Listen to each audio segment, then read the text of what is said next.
Ang latest na balita ngayon, ituro si Arvin Santos at Encho Serrano ay sasali na dito sa Converge Fiber Xers.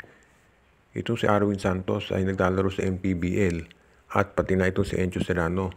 Pero hindi naman nakagugulat kung ang dalawa ay lilipat na talaga dito sa Converge dahil yung teams na pinaglalaroan ni Serrano at ni Santos ay hawak din ni Delta Pineda. At ngayon alam natin na ito si Pineda isa yan sa mga supporters ng Converge Fiber Xers. Kung sakaling makapaglaro ito si Arvin Santos dito sa Converge, ang laki na may itulong niya dyan. Kahit sabihin pa natin na 40 years old na yan. Nakita naman natin noong naglaro siya sa Northport, nakaka-double-double pa rin.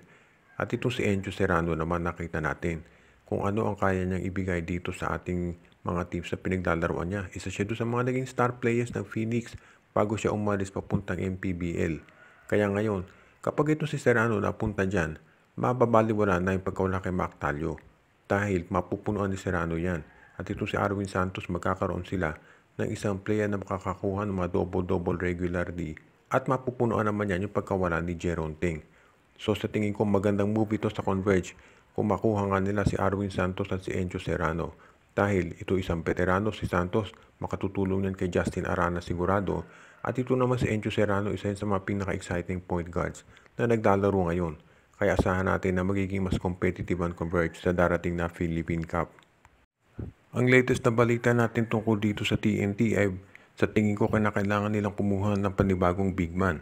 At magagawa nila siguro kung iti-trade nila itong si Justin Chuba.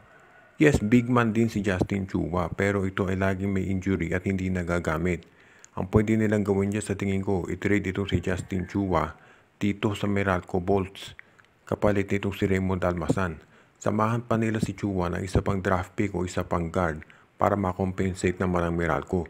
Kahit mawala naman si Almasan dyan sa Meralco, nandoon naman itong si Brandon Bates na kasing laki rin naman ni Almasan.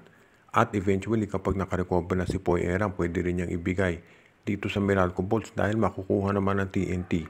Itong si Brandon Ganuelas Roser. Itong si Justin Chuba, nakailang teams na yan sa PBA, totoo. Pero kahit na yan ay palaging natitrade, nagtatagal naman yung karera niya dito sa liga. Dahil nakikita naman natin na mahusay siya talaga pagdating dito sa pagsabi nating mga defensive plays, sa mga hustle plays at iba pa. Kaya hindi na nakagugulat kung itong si Justin Chua ay kunin din ng Meralco kung i-offer. Siyempre, kinakailangan sumali Blackwater sa trade na yan dahil sister teams itong Meralco at TNT. Pero sa tingin ko hindi naman magkakaproblema dyan.